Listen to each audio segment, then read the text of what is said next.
오늘 말씀 우리 사도행전 2장 우리 42절부터 47절까지 말씀입니다.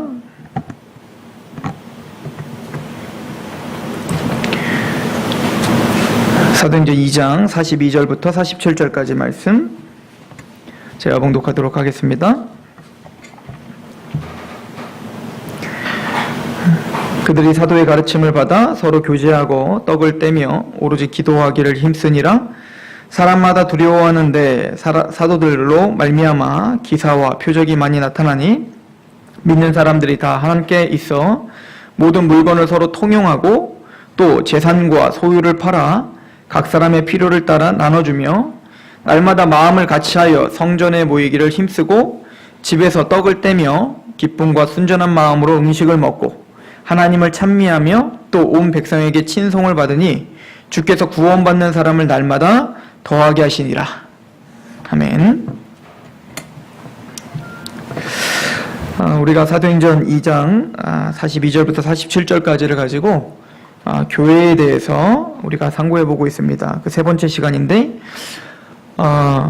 첫 번째는 가르침이 있는 공동체, 배우는 공동체라고 했죠. 사도적 가르침이 선포되고 또 그 말씀을 배우고자 하는 공동체입니다. 두 번째는 그 말씀으로 기반한 예배가 있는 공동체. 그리고 오늘 세 번째는 그 예배는 바로 교제, 또 코이노니아, 즉 사랑과 연결되는 예배여야 되고, 그래서 세 번째는 바로 사랑하는 공동체입니다. 이 이야기는 몇 번을 강조해도 부족함이 없는 내용입니다. 우리가 지난 시간에도 몇 번을 상고해 봤는데 구원을 받았다는 것은 우리 마음이 바뀌었다는 거죠. 새로운 피조물이 됐다라고 하는 것은 조금 리모델링 된 게 아니라 완전히 우리의 속사람이 변했다는 거예요. 그래서 신명기 30장 6절에 하나님의 백성들은 마땅히 마음의 할례를 받아야 되고 그 마음의 할례를 받은 열매는 바로 하나님을 사랑하는 것이라고 이야기했죠. 그래서 신명기 30장 6절에 내 하나님 여호와께서 내 마음과 내 자손의 마음에 할례를 베푸사 너로 마음을 다하며 뜻을 다하여 내 하나님 여호와를 사랑하게 하사 너로 생명을 얻게 하실 것이라. 그러니까 구원을 받았고 교회를 다닌다는 것은 이미 우리의 모든 인격이 하나님을 사랑하는 존재가 됐다는 거잖아요. 그래서 보이진 않지만 그 하나님의 음성이 들리진 않지만 베드로 사도가 우리 교회에게 말했던 것처럼 너희들은 주님을 보지 못하였으나 사랑하는도다 이렇게 말씀하는 것처럼 우린 믿음의 눈을 통해서 하나님을 보고 믿음의 귀를 통해서 하나님의 말씀을 듣습니다. 그죠? 그래서 우리는 하나님을 사랑하고 거듭난 자다라고 하는 것을 고백하는 사람들인 거예요. 그리고 요한일서는 우리에게 조금 더 구체적으로 거듭난 하나님의 백성들의 열매를 좀 더 자세하게 설명을 합니다. 이 요한일서 5장에 있는 말씀인데요. 요한일서 5장 1절을 보시면 예수께서 그리스도이심을 믿는 자마다, 즉 예수께서 그리스도이심을 믿는 자마다 거듭나고 구원받은 사람이죠. 저와 여러분입니다. 하나님께로부터 난 자니 또한 낳으신 이를 사랑하는 자마다 그에게서 난 자를 사랑한다는 거예요. 하나님에게 거듭난 자, 즉 하나님의 말씀과 성령으로 거듭난 하나님의 백성들은 하나님의 백성이고 나는 하나님의 자녀라는 확신이 있죠. 이걸 우리는 구원의 확신이라고 이야기하는 거예요. 복음이 너에게 말로만 임하는 것이 아니라 능력과 성령과 큰 확신으로 임하죠. 그래서 우리는 하나님의 자녀라는 확신이 있단 말입니다. 그런데 그걸로 끝나는 게 아니라 성경은 더 나아가서 요한사도는 그에게서 낳으신 자마다 그에게서 난 자를 사랑한다는 거예요. 즉 나만 하나님께로만 난 게 아니라 여기 앉아 계신 여러분들도 예수 그리스도의 복음을 듣고 성령님의 역사로 거듭나고 구원을 받았다는 거죠. 그러면 제가 구원을 받았다는 증거는 내가 하나님 구원의 확신이 있습니다로 1차적으로 우리는 그 구원의 증거를 내겠지만 두 번째는 복음을 갖고 있고 복음으로 구원을 받은 하나님의 백성들을 사랑하게 된다는 거예요.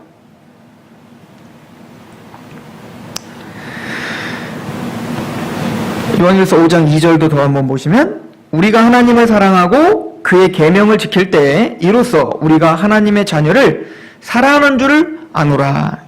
그래서 우리가 하나님을 사랑한다는 것은 그의 계명을 지킬 때 우리가 하나님을 사랑한다는 것을 증명하고 안다는 거예요. 그리고 요한일서는 계속 읽어보면 그 사랑은 하나님 사랑과 이웃 사랑이다 에 대한 걸로 결론을 내려진다고요.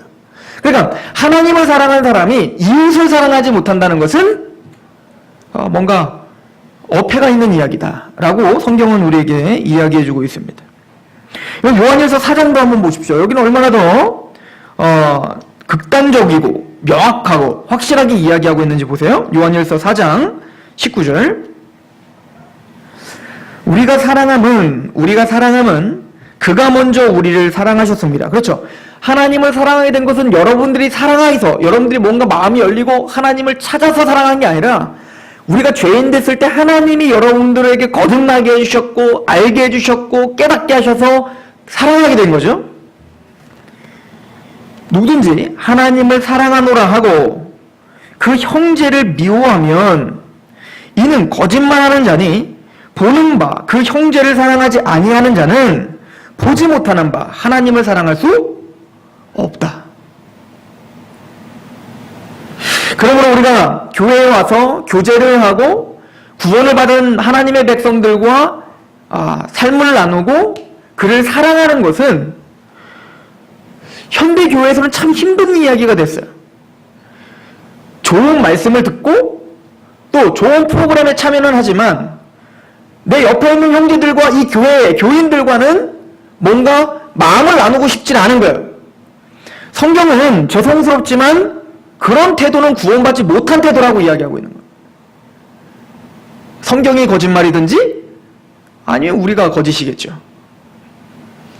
그러므로 성경은 끊임없이 하나님 사랑과 이웃 사랑, 이 이웃이라는 것은 바로 형제 사랑을 말하는 거예요. 예수 그리스도 동일한 복음을 믿고 있는 사람들, 그 하나님의 백성들에 대한 그 사랑이 없다면 그 구원을 점검해봐야 된다는 얘기인 거예요.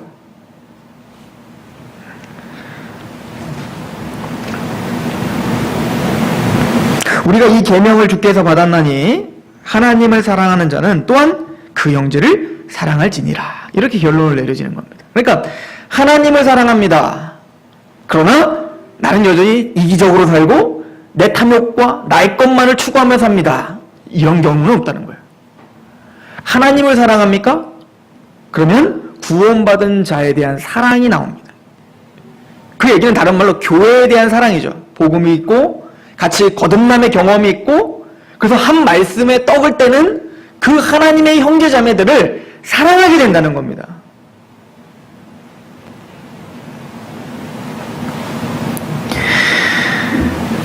이 이야기는 우리가 흔히 알고 있는 바 사랑은 율법의 완성입니다 라고 로마서 8장에 13장에 이야기하죠. 사랑은 율법의 완성이니라. 그 재밌는 것은 우리가 구원론을 배우고 또 성화에 대해서 우리가 성경 공부를 하다 보면 약간 이런 이야기들이 계속 반복적으로 주어지고 있는 거예요. 예를 들어서 성화라는 게 뭐죠? 성화라는 것은 내가 거룩해지는 거잖아요. 근데 거룩해진다는 것은 그냥 착한 일하고 뭐 그냥 말 조심하고 이런 차원이라기보다 물론 그게 포함되지만 우리가 말하는 거룩이라는 것은 세상과 구별되어 새로운 삶의 태도로 사는 건데 우리는 누구를 쫓아 사냐면 바로 예수님을 닮아가는 게 거룩이에요. 그죠? 즉 하나님의 그 율법의 요구를 이루어지게 하는 건데 예수님이 그 율법대로 사셨고 그 율법을 완성하신 분이니까. 그런데 그 율법의 완성이 뭐야? 십자가에서 죄인된 나를 위해서 죽으신 거고 그게 뭐냐면 사랑이잖아 말이야. 결론적으로 우리가 성화되어 간다는 것은 얼마만큼 우리가 형제를 더욱더 사랑하는 존재가 되어가느냐라는 이야기라는 거죠. 안 찾아보려고 그랬는데 한번 또 찾아봐야 될 것 같아요. 우리 베드로전서 한번 잠깐 가보세요. 베드로후서 1장을 한번 가보셔서 이게 성경이 이런 성화와 우리가 성숙의 과정들을 설명하고 있는 이런 구절들을 하나님 사랑과 이웃 사랑과 결부지어서 여러분들이 생각해 볼 필요가 있기 때문에 그런 눈들을 좀 여시고 말씀을 좀 보십시오. 베드로후서 1장 2절. 하나님과 우리 주 예수를 알므로 은혜와 평강이 너에게 더욱 많을지어다. 그죠? 거듭나서 하나님을 알았고 그래서 은혜와 평강이 우리에게 넘치는 거예요. 하나님 나라는 의와 평강과 희락이니까. 자, 그런데 3절에 그의 신기한 능력으로 생명과 경건에 속한 모든 것을 우리에게 주셨으니 이는 자기의 영광과 덕으로서 우리를 부르신 이를 알므로 말미암습니다. 즉 구원을 받은 사람들에게는 그 복음의 경건에 속한, 즉 거룩하게 되는 모든 씨앗, 유전자가 다 담겨져 있다는 거예요. 그러니까 여러분들 안에 복음이 믿어졌다는 얘기는 그 복음이 반드시 여러분들에게 역사하여 뭔가 열매를 만들어내고야 말게는 그런 살아있는 씨앗이라는 거죠. 복음이라는 건. 어떤 거를 만들어낼 거죠? 4절. 자, 3절. 4절이네요. 이로써 그 보배롭고 지극히 큰 약속을 우리에게 주사 이 약속으로 말미암아 너희가 정욕 때문에 세상에 썩어질 것을 피하여 신의 성품에 참여한 자가 되게 하려 하셨느니라. 하나님의 형상, 그리스도의 형상을 닮아가게 하는 능력이 복음이라는 건데 어떤 과정을 통해서? 5절. 그러므로 너희가 더욱 힘써 너희의 믿음의 덕을, 덕의 지식을, 지식의 절제를, 절제의 인내를, 인내의 경건을, 경건의 형제 우애를, 형제 우애에 뭐를 더하나? 사랑을 더하나. 그러니까 믿음이라는 건 그 믿음을 통하여 나 믿음 있네를 자랑하는 게 아니라 그 믿음은 반드시 열매를 나타내야 되는데 그 믿음은 덕을 만들어내요. 내 속을 변화시켜야 된다는 거죠. 덕스러움으로. 그리고 그 덕스러움, 그 마음이 변화되면 지식이 바뀌어요. 그래서 에베소서에도 너희의 지식에까지 그리스도의 장성한 분량으로 너희가 변화를 받아 라고 하는 거예요. 그러니까 어떻게 우리의 생각이 바뀌죠? 하나님의 말씀으로 분별하면서요. 그죠? 그럼 그 믿음은 단순히 또 지식만 생기는 게 아니라 지식이 있으면 당연히 절제라는 게 생겨요. 왜냐면 내 맘대로 살면 안 된다는 것을 알기 때문에. 그래서 절제가 필요하고 절제하다 보니까 힘들어요, 편해요? 힘들죠. 고단하고 하나님 말씀대로 살려고 하는 게 그냥 예배만 드리고 여러분들이 그냥 명목상 크리스찬이라 예배만 드리고 이거 덮어놓고 그냥 내 맘대로 살면 편한데 진짜 크리스찬, 하나님을 정말 사랑하는 사람이라면 말씀을 매일 묵상하고 말씀 때문에 내 삶이 자꾸 걸리게 되어 있단 말이에요. 절제하다 보니까. 그러니까 뭐가 생기냐면 인내라는 게 생기게 되어 있는 거예요. 인내. 이런 걸 뭐라고 하냐면 바로 경건이다라고 하는 거예요. 그 인내는 경건이라는 걸 만들어내는 거예요. 경건은 열심히 기도했더니 갑자기 뭔가 신기한 신이 들어가서 갑자기 막 헷가닥하는 게 아니라 이런 과정들을 겪고 우리의 삶 전체가 변화되는 걸 경건이라고 하는 거란 말입니다. 그리고는 이 경건은 겉봐라 나 거룩하지를 자랑하라 쓰는 게 아니라 이 경건은 반드시 누구에게로 돌출되는 경건이어야 돼요? 형제 우애고 형제 사랑이란 말입니다. 즉 하나님을 사랑하는 자, 복음으로 하나님을 사랑하게 되면 형제를 내 몸과 같이 사랑하라 라고 하는 말이 지금 이렇게 연결되어서 우리에게 설명되어지는 거예요. 그러니까 구원받은 믿음이 있다면 당연히 형제의 사랑에 대한 열매가 나타나야 된다. 이것을 성경은 이야기해 줍니다. 그러면 왜 하나님은 형제를 사랑하라고 했을까요? 왜 교회를 사랑하라고 했을까요? 1차적으로는 저와 여러분들을 위해서요. 여러분들을 위해서라는 거예요.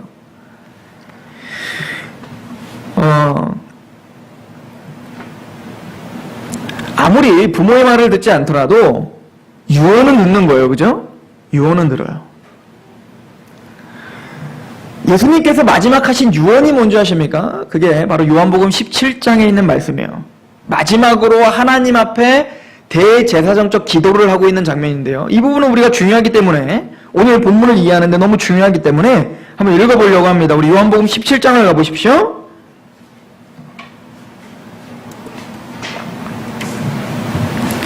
하나님이 저와 여러분들을 위해 무엇을 마지막으로 기도하셨는가? 십자가를 짊어지기 직전에 하나님은 도대체 자신의 모든 것을 다하여 무엇을 위해 기도했는가? 우리 상록교회를 위해 무엇을 위해 기도했는가? 20절입니다. 내가 비옵는 것은 이 사람들만 위함이 아니요, 즉 제자들만 위함이 아니요, 또 그들의 말로 말미암아 나를 믿는 사람들도 위함입니다. 오늘날 2014년도에 살고 있는 저와 여러분들도 위함 기도예요. 그러니까 이거는 대단히 중요한 기도죠. 21절, 아버지여, 아버지께서 내 안에, 내가 아버지 안에 있는 것과 같이 그들도 다 하나가 되어 우리 안에 있게 하사 세상으로 아버지께서 나를 보내신 것을 믿게 하옵소서. 내게 주신 영광을 내가 그들에게 주었사오니 이는 우리가 하나가 된 것 같이 그들도 하나가 되게 하려 함이니이다.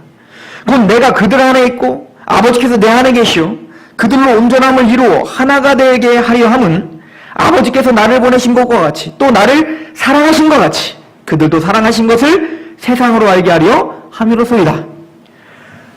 예수님은 십자가를 짊어지기 전에 저와 여러분들을 위해서 마지막 목숨을 걸고 기도하셨던 게 뭐냐면 하나님과 성부와 성자와 성령 하나님이 삼위일체로 하나이신 것처럼 하나님의 구원받은 백성들이 그렇게 일체로 하나가 되길 원합니다를 원하셨다고요. 저와 여러분들과 또 여러분들 사이에 뭔가 깨름칙한 게 있다면 적극적으로 나서서 갈등을 해소하고 서로 화해를 하고 부둥켜 안고 울리면서 같이 용서를 구하고 그렇게 사랑하셔야 돼요. 그럴 일도 없지만 우리 성도들 그거는 사명입니다. 여러분들이 띠를 누르고 나가 전도하는 것 이전에 먼저 내 사랑하는 성도들, 내 사랑하는 형제들과 정말 최선을 다하여 화해를 하고 그들과 사랑하려고 최선을 다하셔야 돼요. 왜냐면 주님의 마지막 유언이기 때문에 그럽니다. 이게 왜 중요하냐면 여러분들이 정말 복음을 갖고 있는 교회답게 사는 원동력이기 때문에 그렇습니다. 왜냐면 이 사랑이 깨져버리면 여러분들은 세상에 집니다.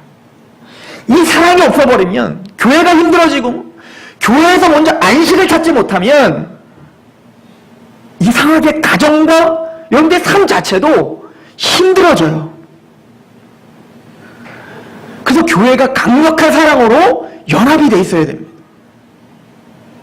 이게 제가 한 얘기가 아니에요. 보세요. 요한복음 17장 20절부터 23절을 제가 읽었는데 예수님이 왜 이들을 눈물겹게 하나가 되게 좀 해주십시오 라고 기도하셨는가. 그 이유를 그 윗절에 설명해 주시세요. 17장 12절을 보세요. 12절. 내가 그들과 함께 있을 때에 내게 주신 아버지의 이름으로 그들을 보존하고 지키었나이다.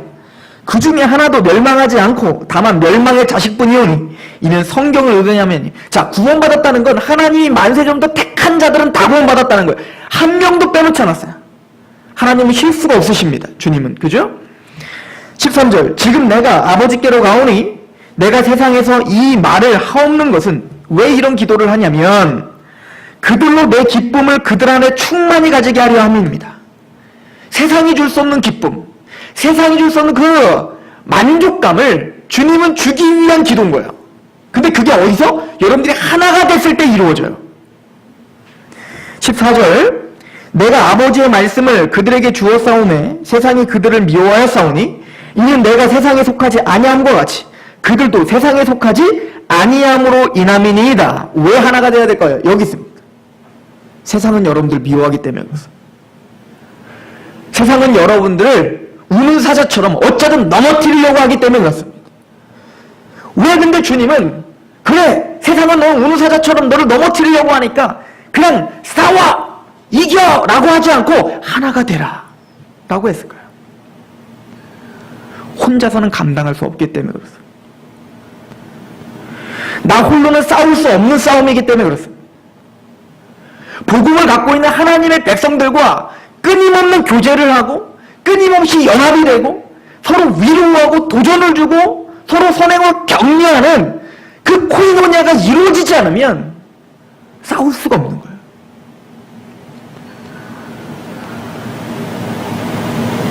내가 비옵는 것은 그들을 세상에서 데려가시기를 위함이 아니요 다만 악에 빠지지 않게 보존하기를 위함이에요. 그러므로 하나 되게 해주십시오. 하나님이 여러분들이 구원받고 그냥 천국으로 다 데려가면 상관이 없어요. 여기서 하나 될 게 뭐 있어요? 천국 가면 알아서 하나 되는데. 근데 하나님은 여러분들을 구원시켜놓고 천국으로 하늘로 데려가지 않고 이곳에서 사명을 맡겨주셨다고요. 복음에 대한 사명을 감당하기 위해선 여러분도 혼자 싸울 수 없습니다. 한 말씀의 가르침을 받고 그 사도적 가르침에 예배를 드리고 그 예배의 감격을 갖고 서로 교제하고 서로 세상에 가서 의도 터지고 온 그 사람들을 알아주고 위로하는 그 공동체가 반드시 있어야 되는 겁니다.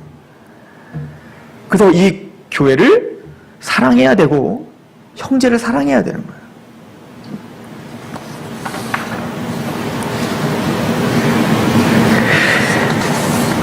이것은 단순히 우리들만의 문제가 아니라고 말씀했습니다. 사도 바울도 로마서를 쓰면서 이제는 스페인으로 사도 바울이 이제 스페인까지 서바나까지 땅끝까지 자기가 복음을 전하러 갈 거를 사명을 명확하게 했단 말입니다. 그럼 가면 되잖아요.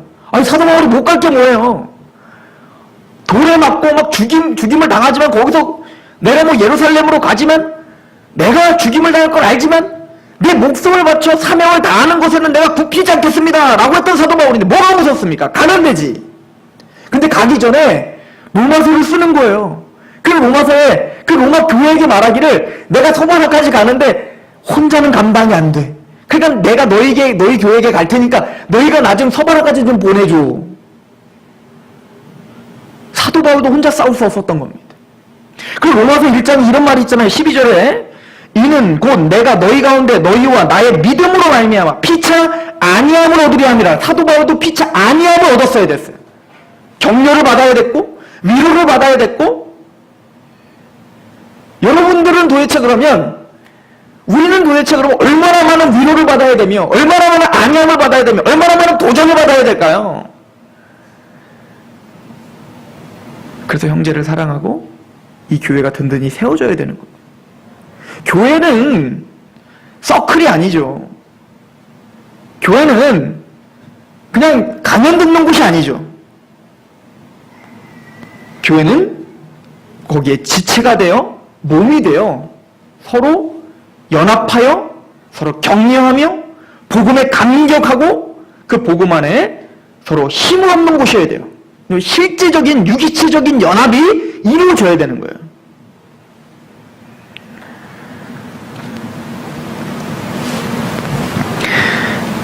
여러분들 한번 상상을 해보십시오. 여러분들이 달리기를 합니다. 달리기를 막 하고 있는데 다리에 쥐가 나가지고 넘어졌네요. 다리에 쥐가 나가고 넘어졌는데 다리가 쥐가 나든 말든 깨근 발로 막 뛰어가지고 골대래. 그 결승점까지 갈 사람이 어디 있습니까? 너무 아픈 거예요. 다리가 쥐가 나면 다리만 못 움직이는 게 아니라 모든 게 마비가 되는 거예요. 딱 스톱되는 겁니다. 이해가십니까? 그게 지체죠. 손이 안 아픕니까? 다리가 딱 쥐가 나면 손은 뭐합니까? 바로 주물러야 되고 입은 소리쳐야 되고 머리는 빨리 이 다리를 이 쥐난 것을 어떻게 해결할까? 머리는 끊임없는 지시를 내려야 돼요. 그죠? 한쪽 다리는 할겸석 막 다리를 막 둥둥 굴르고 막 무슨 얘기냐면 이게 지체라는 거죠. 한 지체가 아프면 같이 아프고 한 지체가 웃으면 같이 웃는 겁니다. 이게 공동체여야 돼요. 로마서에서 그래서 말하죠. 너희가 웃는 자와 함께 웃고 우는 자와 함께 울라. 이건 대단히 큰 가르침입니다. 즉 하나님을 사랑하는 자는 정말 우리가 지체라는 걸 믿고 우리 형제들과 함께 같이 울고 같이 웃고 그런 연합이 되어 있어야 됩니다.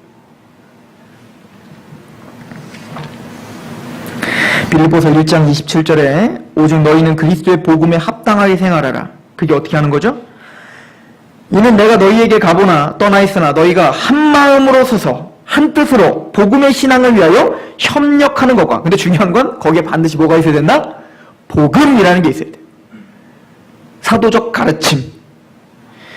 무슨 일이든지 대적하는 자들 때문에 두려워하지 아니하는 일을 듣고자 함이라. 자, 너희가 한 마음이 되고 한 뜻으로 서서 복음의 신앙을 위하여 협력해야 돼요. 왜? 그거를 위해서 무엇을 위해서? 무슨 일에든지 대적하는 자들 때문에 두려워하지 않는 이 일을 듣고자 함이라. 세상은 여전히 두렵고 여전히 여러분들 잠식해 들어오지만 어떤 상황이 들어와도 그 복음에 협력한 공동체 때문에 힘이 생기는 겁니다. 나랑 같이 울어줄 사람이 있지. 내 마음을 이해해줄 그 목사가 있고, 그 집사가 있고, 그 권사가 있고, 장로가 있고, 그 성도가 있는 그곳. 생각만 해도 힘이 되는 곳. 저는 그게 우리 교회에 된다고 생각해요. 29절에 그리스도를 위하여 너희에게 은혜를 주신 것은 다만 그를 믿을 뿐만 아니라 또한 그를 위하여 고난도 받게 하려 하심이라. 너희에게도 그와 같은 싸움이 있으니 너희가 내 안에서 본 바요 이제 내 안에서 듣는 바라. 그래서 우리는 복음에 한 뜻으로 한 마음으로 연합해야 됩니다. 그래서 오늘 본문은 사도행전 4장 2장 46절에 날마다 마음을 같이하여 성전에 모이기를 힘쓰고, 그래서 이 초대교회 성도들은 이 사도행전의 성령 강림을 받은 그 모범이 되는 교회는 날마다 모였던 거예요.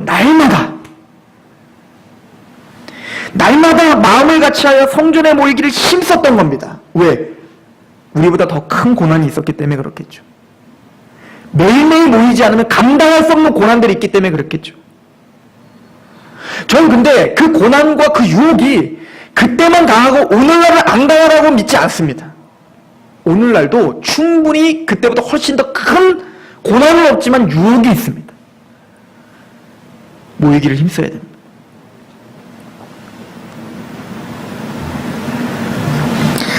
그러나 또 오늘 본문을 보시면 서로 교제하고 사랑하라 라고 하는 그 이야기가 단순히 감정의 문제가 아님을 이야기해주고 있습니다. 우리는 이걸 누누이 잘 알고 있습니다. 고린도전서 13장은 사랑에 대해서 잘 정리하죠. 사랑은 오래 참고, 사랑은 온유하고, 시기하지 않고, 사랑은 자랑하지 않고, 교만하지 않고, 무례행하지 않고, 자기의 유익을 구하지 않고, 성내지 않고, 악한 것을 생각하지 않고, 불의를 기뻐하지 않고, 진리와 함께 기뻐하고, 모든 것을 참으며, 모든 것을 믿으며, 모든 것을 바라며, 모든 것을 견디는 게 사랑이에요. 사랑은 뭔가 막 뜨거운 게 사랑이 아니에요. 뭔가 막 흥분되는 게 사랑이 아니라고요. 사랑은 의지적인 겁니다. 사랑은 지식적인 거고, 사랑은 감정적인 것도 맞아요. 그러니까 원수를 사랑하라 하실 때 우리 감정이 막 그를 사랑스러워진다는 게 아니란 말입니다. 원수를 사랑하는 건 우리 의지와 우리 모든 것을 다하여 사랑하라는 거예요. 그렇죠. 하나님이 여러분들을 착각하지 마세요. 여러분들이 죄인 됐을 때 우리를 사랑하셔서 구원시켜 주셨을 때 여러분들이 막 죄를 짓고 있는데 막 너무 사랑스럽고 제주도 괜찮아 이거 아니라니까요. 성경은 우리에게 원수 되어서 우리는 지옥불에 던질 사람이었다니까요. 진노의 자녀들이었다니까요. 그런데도 하나님 우리를 사랑하셨대. 그러니까 진노하시면서 사랑하셨다는 거예요. 당장 집어 던지고 싶은데 사랑하셨다는 거예요. 즉 이 고린도전서 13장을 사랑을 하셨다는 거예요. 이게 십자가잖아요. 오래 참으셨고요. 또 성내지 않았고요. 악한 것을 생각하지 않았고요. 모든 것을 참으셨어요. 그리고 끝까지 참으셔서 우리를 마침내 구원시켜주셔서 이게 사랑이라면서요. 원수를 사랑하라는 것은 걔가 이뻐 보여서 사랑하는 게 아니에요. 그러나 우리는 진짜 사랑이라는 것은 내 감정이 아니라 오래 참는 것이고, 그를 위해서 기도하는 것이고, 온유한 것이고, 이것이 사랑인 걸 알기 때문에 그를 위해서 그렇게 하는 거예요. 힘들죠. 그게 십자가입니다. 교회 안에는 때로는 우리 마음에 드는 사람들만 오는 것은 아닙니다. 주님은 나를 위해서 그 사람을 보내주신 겁니다. 사랑을 배우도록.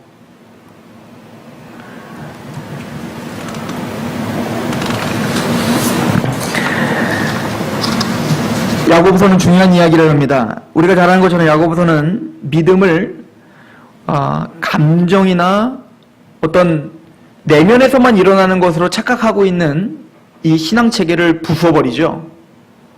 이게 사실은 이 동양사상과 이 서양사상의 이 차이인데, 특히 이제 그 헬라 문화권, 이 서양사상에서도 뭐 그런 게 있네요. 헬라 경우는 안다, 사랑한다, 이런 것들이 그냥 아는 거는 지식적인 알미고 깨닫는 거, 그리고 사랑한다는 건 말 그대로 어떤 감정을 사랑이라고 말했다고요. 근데 사실은 우리도 약간 그런 경향이 좀 있어요. 사랑하면 감정을 사랑이라고 이야기하고 안다라고 하면 뭔가를 또 아는 거 이런 거를 알지만 히브리적 개념은 다릅니다. 즉 성경적 개념은 달라요. 히브리적 개념은 안다라고 할 때는 야다라고 하는 단어는 바로 부부간에 안다라고 할 때 아는 거예요. 그러니까 그냥 정보를 아는 걸 안다라고 말하지 않아요. 그거는 모르는 거예요. 예를 들어 여러분들 박근혜 대통령 아세요? 모르는 겁니다. 왜냐면 우린 박근혜 대통령과 교제를 해본 적이 없어. 개인적으로 친분이 없다고요. 근데 저는 이진원 집사님을 알아요. 왜요? 이진원 집사님과 우린 같이 생활을 하고 그분을 경험했기 때문에 안다는 말을 쓰나 이게 야다예요. 즉 사랑도 마찬가지예요. 사랑은 단순히 내가 누군가를 갑자기 막 하트가 생기면서 막 쟤 좋은데 호감이 생기는데 이거 사랑 아닌 거예요. 사랑은 뭐냐면 사랑은 행함까지 하는 게 사랑이라고 성경은 가르치고 있는 거예요. 그러니까 우리는 이거 배우는 게 참 힘든데 유대인들은 이게 당연한 거예요. 그 사람들이 원래 개념이 그거였으니까. 왜냐면 하나님은 말씀하시면 어떻게 됐어요? 창조하시자. 이 개념이 있는 거예요. 말하면 당연히 창조해야지. 그러니까 믿으면 당연히 행해야지. 이게 우리 뭐 믿음이냐 행함이냐 이렇게 자꾸 구구해서 자꾸 생각 그게 아닌 거예요. 성경은 그냥 믿으면 당연히 행하는 거고 사랑하면 당연히 그를 위해서 뭔가 실천하는 거고 이게 있는 거예요. 야고보서 2장 15절 만일 형제나 자매가 헐벗고 일용한 양식이 없는데 너희 중에 누구든지 그에게 이르되 평안히 가라 덥게 하라 배부르게 하라 하며 그 몸에 쓸 것을 주지 아니하면 무슨 일이 이거 사랑 아니라는 거예요. 이건 사랑 아니야. 말로 내가 다 해줄게. 뭐 사랑해. 어쩌고 저쩌고. 뭐 아무런 말은 막 다 하더라도 사귀는데 선물 하나 안 해. 이게 진짜 사랑일까요?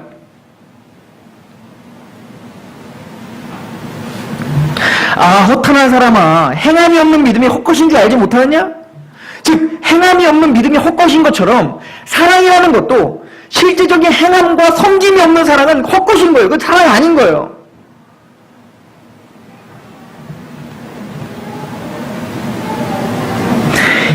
그래서 히브리서 13장 15절에는 이렇게 우리에게 가르쳐주죠. 그러므로 우리는 예수로 말미암아 항상 찬송의 제사를 하나님께 드리자. 이는 그 이름을 증언하는 입술의 열매니라. 오직 선을 행함과 서로 나누어 주기를 잊지 말라. 하나님은 이 같은 제사를 기뻐하시느니라. 오직 선을 행함과 서로 나누어 주기를 잊지 말라. 우리가 이걸 의역했어요. 이 나누어 주기라고 하는 건 바로 코이노니아입니다. 헬라어로 코이노니아. 즉 교제, 사랑이죠. 교제는 서로 말로 주고받는 게 아니고 내 삶을 정말 나눠주는 겁니다. 그래서 오늘 본문을 보시면 사도행전 2장 44절부터 45절을 보시면 믿는 사람이 다 함께 있어 모든 물건을 서로 통용하고 또 재산과 소유를 팔아 각 사람의 필요를 따라 정말 나눠주는 삶이 있었죠. 그래서 여러분들은 모든 재산을 다 팔아 교회에 헌납하여 그 돈으로 서로 나눠줍시다 라는 얘기가 아니에요. 기본 근본적인 태도를 가지라는 거죠. 우리가 얼마나 허황된 믿음과 허황된 사랑의 이야기들을 하며 살았는지 모른다는 거죠. 제가 전도사로 있을 때부터 청년으로 있을 때부터 제가 굳게 다짐했던 게 있어요. 절대 새 가족들이 오면 그 사람이 이렇게 놓고 당신은 사랑받기 위해 이거 절대 안 하기로 저는 마음을 먹었고 지금 실천 중입니다. 얼마나 부담스럽게 하는 건지. 연예인들이 나와서 여러분들 사랑합니다 라고 이야기합니다. 저 생전 쳐다도 못 봤던 사람인데 뭔가 팔러온 사람이 고객님 사랑합니다 라고 합니다. 저한테. 우리는 그렇게 사랑을 남발하면서 사는 사람들인 거예요. 그러나 교회는 달라야 됩니다.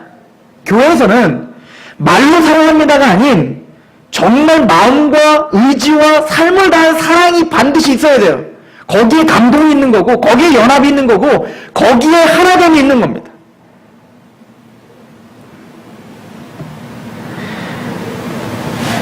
교인 중에 누가 아프면 같이 울고, 교인 중에 누가 망하면 내가 망한 것처럼 가슴이 쓰리고, 교인 중에 누가 너무 잘 되면 내가 잘 되는 것처럼 같이 기쁘고, 그러기가 참 힘든 우리들이죠. 그러나 하나님 앞에 기도하십시다. 하나님 우리에게 그런 사랑과 그런 연합을 부어주십시오. 그래야 여러분들이 사는 거예요. 궁극적으로. 그래야 여러분들이 교회에 정말 참 안식이라는 게 느껴집니다. 또한 이렇게 사랑하라는 것은 우리가 세상과 싸워 승리하는 비결이기도 하지만 세상이 하나님을 볼 수 있는 유일한 통로입니다. 그거 아십니까? 물론 복음이 하나님을 알게 하는 통로죠. 그러나 세상 사람들은 여러분들이 아무리 복음을 외쳐도 못 알아먹습니다. 못 알아먹어요. 하나님의 택하신 자는 성령의 은혜와 능력으로 그 사단의 권세를 부셔서 복음을 알게 하실 겁니다. 그런데 하나님은 그 과정 가운데 이 교회가 이 땅을 지탱하면서 하나님이 진짜 원하는 게 뭐냐면 이 세상에 배은망덕한 반역하고 있는 이 세상 가운데 하나님이 내가 너희를 얼마나 사랑하는지를 깨닫게 하는 거거든요. 그게 복음이고 그게 정말 하나님의 사랑에 감격한 거듭남이잖아요. 근데 그거를 교회를 통하여 이루신다는 거예요. 어떻게? 말씀으로 확인해 봅시다.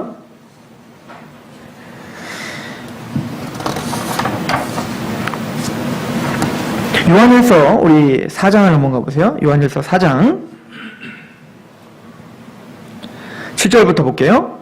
요한일서 4장 7절. 사랑하는 자들아 우리가 서로 사랑하자. 사랑은 하나님께 속한 것이니 사랑하는 자마다 하나님께로부터 나서 하나님을 알고 사랑하지 아니하는 자는 하나님을 알지 못하나니 이는 하나님은 사랑이시기 때문에 그래요. 그런데 하나님의 사랑이 우리에게 이렇게 나타난 바 되었으니 하나님이 자기의 독생자를 세상에 보내심은 그로 말미암아 우리를 살리려 하심이라. 사랑은 여기 있으니 우리가 하나님을 사랑한 것이 아니요 하나님이 우리를 사랑하사 우리 죄를 속하시기 위하여 화목제물로 그 아들을 보내셨어요. 그죠? 여러분들 이 사랑에 감격한 사람들이죠? 그래서 마음을 다하고 뜻을 다하고 목숨을 다하고 하나님을 사랑하시죠? 이 사랑 없으면 예배 아닌 거예요. 신령과 진정으로 드리는 예배는 이 사랑으로 드리는 예배를 말하는 거예요. 전 인격으로 하나님께 드리는 예배. 그런데 그 11절 보세요. 사랑하는 자들아 하나님이 이같이 우리를 사랑하셨은즉 우리도 서로 사랑하는 것이 어떡하다? 마땅하다.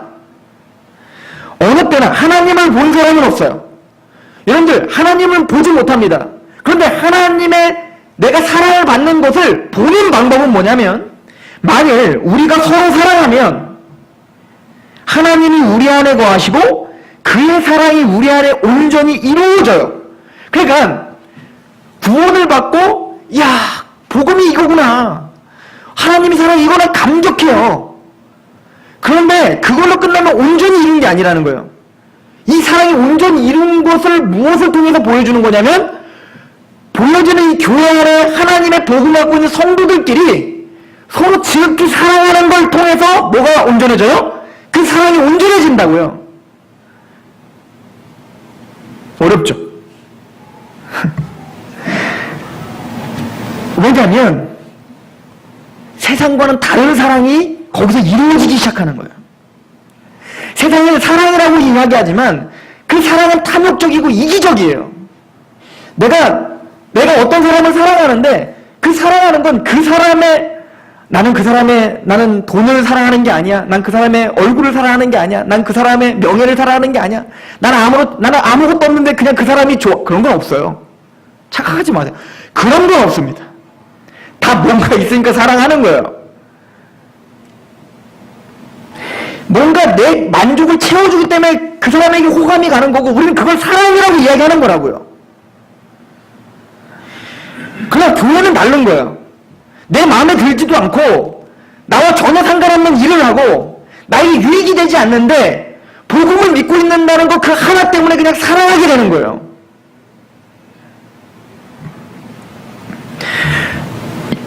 오늘날은 참 이해가 안 나는데 예를 들어서 초대교회에는 이런 일이 있었어요. 초대교회 때 한참 후에 그 당시에는 종과 주인이 엄격한 명확한 구분이 됐던 시대였죠.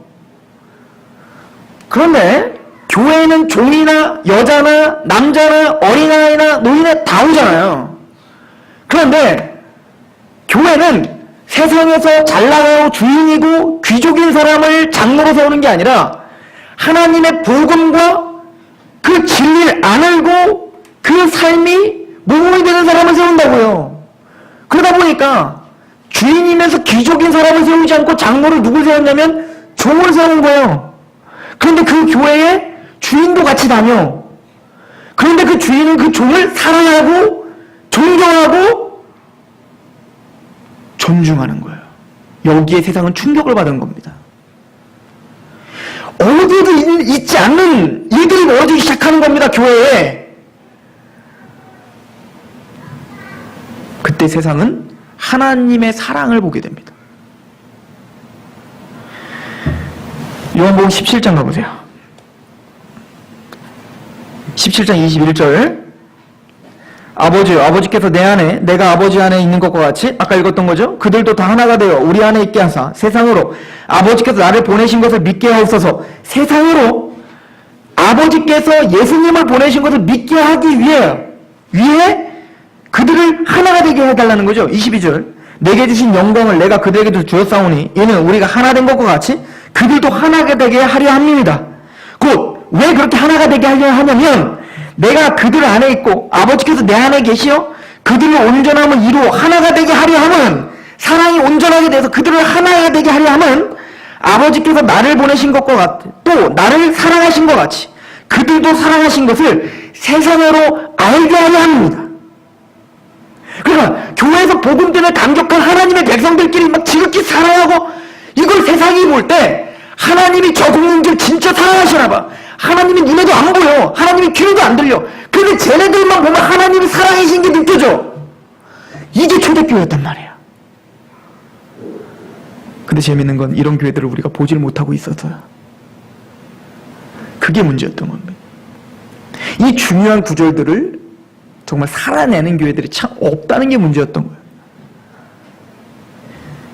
그럼 우리 교회는 다르다는 얘기가 아닙니다. 우리가 무엇을 위해 몸부림쳐야 되는지를, 또 여러분들이 왜 하나님을 사랑하는 자가 형제를 여러분들에게 지금 맡겨져 있는 그 교인들, 그 성도들을 왜 지극히 사랑해야지 되는지를 알고 힘써야 된다는 거죠.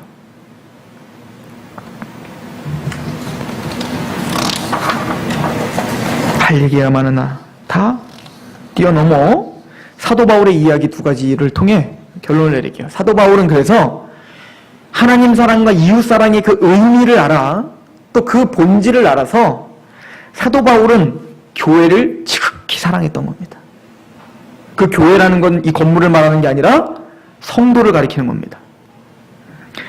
빌립보서 2장 17절에 만일 너희의 믿음의 재물과 섬김 위에 내가 나를 전제로 드릴지라도 나는 기뻐하고 너희 무리와 함께 기뻐하리라. 빌립보 성도들은 사도 바울이 감옥에 갇혔을 때 자기가 고통을 당하는 것처럼 그렇게 사도 바울을 위해서 울었고 사도 바울을 위해서 실제적인 도움을 줬죠. 또 귀한 디도라고 하는 젊은 사역자가 와 죽을 뻔할 정도로 빌립보 성도들을 대표해서 헌신하며 사도 바울을 감격시켰다고요. 그러니까 사도 바울의 담내는 너희들이 나에게 보낸 그 사랑 위에 내가 전제로 드릴지라도, 내가 죽임을 당할지라도 기뻐하겠다. 이게 사랑이죠. 사도 바울은 골로새서를 쓰면서 1장 24절에 나는 이제 너희를 위하여 받는 괴로움을 기뻐하고 그리스도의 남은 고난을 그의 몸된 교회를 위하여 내 육체에 채운다는 거예요. 즉 이 얘기는 단지 건물을 위해서가 아니에요, 여러분들. 성도를 위해서, 내 사랑하는 형제를 위해서 내 고난을 채우겠다는 거예요. 내가 교회 일꾼 된 것은 하나님이 너희를 위하여 내게 주신 직분을 따라 하나님의 말씀을 이루려 함이라. 이 비밀은 만세와 안대로부터 감춰졌던 것인데 이제는 그의 성도들에게 나타났고 하나님이 그들로 하여금 이 비밀의 영광이 이방인 가운데 얼마나 풍성한지를 알게 하려 하심이라. 이 비밀은 너희 안에 계신 그리스도 신이 곧 영광의 소망이라. 그래, 그 성도 너희들로 인하여 하나님의 비밀이 선포될 거고 그 너희의 사랑으로 인하여 하나님의 그 비밀인 사랑이 선포될 건데, 그래서 난 너희들을 위해서 내가 고난을 당하고 너희를 위하여 내가 전제를 드릴지라도 나는 기뻐한단다. 29절, 이를 위하여 나도 내 속에서 능력으로 역사하시는 이의 역사를 따라 힘을 다하여 수고하노라. 그래서 사도 바울은 미친 듯이 교회를 위해서 수고했던 거예요. 내 형제를 위해. 오늘 말씀을 보십시오. 사도행전 2장 47절. 초대교회는 하나님의 이 복음의 가르침, 명확한 말씀의 가르침을 받아 예배를 드렸습니다. 이거는 마음을 다하고 뜻을 다하고 목숨을 다하여 주 너희 하나님을 사랑하라의 표현이에요. 예배. 그리고 둘째 계명은 이것이니 내 이웃을 내 몸과 같이 사랑하라를 47절에 하나님을 찬미하며 또 온 백성에게 칭송을 받았다. 그 앞절에 서로 통용하는 실제적인 사랑과 코이노니아가 있어 사람들로 인하여 칭송을 받은 거예요. 그랬더니 주께서 구원받는 사람을 날마다 더하게 하세요. 왜? 하나님의 사랑을 보기 때문에 그렇습니다.